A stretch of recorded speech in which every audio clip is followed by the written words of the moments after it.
हम अपने भारतवासियों को अगर हम परम सुखी करना चाहते हैं, तो केवल वस्तु और व्यवस्था से नहीं कर सकते। उनका बौद्धिक स्तर सुधरना चाहिए। आज हमारे समाज का बौद्धिक स्तर गिरता चला जा रहा है। बहुत चिंता का विषय है। हम सुविधाएँ दे देंगे, हम विविध प्रकार की भोग सामग्रियाँ दे देंगे, लेकिन उनके हृदय की जो मलिनता है, जो हिंसात्मक वृत्ति है, जो अपवित्र बुद्धि है, ये जब तक ठीक नहीं होगी, तब तक हमारा देश धार्मिक देश है। हमारे यहाँ धर्म की प्रधानता है। तो इसी बात को बार-बार हम सबसे निवेदन करते हैं कि ये जो हमारी नई पीढ़ी है, इसी से हमारे राष्ट्र की रक्षा करने वाले प्रकट होते हैं। जो विद्यार्थीजन हैं, उन्हीं में कोई एमएलए बनता है, उन्हीं में कोई सांसद बनता है, उन्हीं में कोई मुख्यमंत्री बनता है, उन्हीं में कोई राष्ट्रपति या प्रधानमंत्री उन्हीं में अपने लोग भी सब थे। अब हमारी शिक्षा केवल आधुनिकता का स्वरूप लेती जाए और व्यभिचार प्रवृत्ति, व्यसन प्रवृत्ति, हिंसा प्रवृत्ति ये नई पीढ़ी में देखकर बहुत असंतोष हृदय में होता है। इसीलिए कितनी भी शरीर में पीड़ा हो, हम प्रयास करते हैं जितने से जितने सामने हमारे भगवत स्वरूप जन आते हैं, पहले बुद्धि शुद्ध होनी चाहिए। मय्येव मन आदत्स्व मयि बुद्धिम निवेशय। तो निवसिष्यति मय्येव अत ऊर्ध्वं संशयः। तो मेरे में ही निवास करेगा अर्थात भगवदानंद में। अविनाशी जीव कभी भोग विलास में तृप्त हो ही नहीं सकता। हम अगर अपने राष्ट्र की विशेष सेवा तो हमारे धर्म का परिचय जैसे आप जन करते हैं, धर्म का हमारा क्या स्वरूप है? हमारे जीवन का लक्ष्य क्या है? हमें जितना राम जी प्रिय हैं, कृष्ण जी प्रिय हैं, उतने ही भारत देश हमारे लिए प्रिय है। जैसे राम भक्त, कृष्ण भक्त, वैसे ही हमारे भारत देश का हर जन-जन हमारा आदरणीय और पूजनीय। पर अब जो मानसिकताएँ बन रही हैं, वो हमारे धर्म और हमारे देश के लिए लाभदायक नहीं होंगी। व्यसन का इतना बढ़ता स्वरूप, व्यभिचार का इतना बढ़ता स्वरूप, हिंसा का इतना बढ़ता स्वरूप, ये बहुत ही विपत्तिजनक है। अगर ये बढ़ता रहा, तो हम विविध प्रकार की सुख सुविधाएँ देने पर भी अपने देशवासियों को सुखी नहीं कर पाएँगे। क्योंकि सुख का स्वरूप विचार से होता है। सुख और दुःख की स्थिति सत्य नहीं है। आगमा पाइनो अनित्यास। लेकिन हमारा विचार और विचार हमारा गंदा हो रहा है।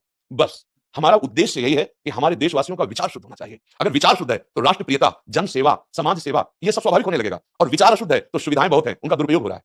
तो बस आप सबसे बड़े-बड़े जो उपदेष्टाजन हैं, जो बड़े-बड़े धर्म की रक्षा के लिए भगवान ने जिनको भेजा है, उन सबसे यही प्रार्थना है कि सब व्यवस्था करते हुए हमारे देशवासियों की बुद्धि अध्यात्म को समझे। बिना अध्यात्म को समझे, दुःख-सुख की समानता बिना किए परम सुख का अनुभव हो ही नहीं सकता। इस मायाकृत भोग पदार्थों को भगवान ने दुःख योनया कहा है। मानो बोर्ड लगा दिया दुःखालयम अशाश्वतम। और हम सब यही चाहते हैं कि लौकिक भोगों को भोगने से ही हमारा राष्ट्र सुखी हो जाएगा या हम सुखी हो जाएंगे। नहीं, लौकिक भोगों को पूजन सामग्री बना करके और शाद्य सच्चिदानंद प्रभु को रखा जाए, तो आनंद की उन्मूलन हो जाएगी। बहुत सुंदर मानव जीवन का स्वरूप है, जिसे देव दुर्लभ कहा गया। दुर्लभो मानुषो देवो। लेकिन क्या दुर्लभता शब्द स्पर्श रूप रस गंध इन्हीं विषय के भोगने की या इन्हीं सुविधाओं के लिए दुर्लभ कहा गया? दुर्लभ है किसी सच्चिदानंद सुख के लिए। और उस सुख को तो हम भूले हुए एकदम बहते हुए शब्द स्पर्श रूप रस गंध के प्रवाह में चले जा रहे हैं और इसी को सौभाग्य समझ रहे हैं कि हमें सुख प्राप्त हो रहा है। नहीं, हम सबसे प्रार्थना करते हैं कि आप अपने धर्म को समझिए। आप अपने स्वार्थ को जहां-जहां स्थापित करते चले जा रहे हैं, आप उसे गंदा करते चले जा रहे हैं। मदिरा में, हिंसा में, द्वितीयता में, व्यभिचार में इसे दोष नहीं समझा जा रहा है और हमारे शास्त्र और हमारा धर्म इसको निषेध करता है। कलयुग की स्थिति बताई गई है।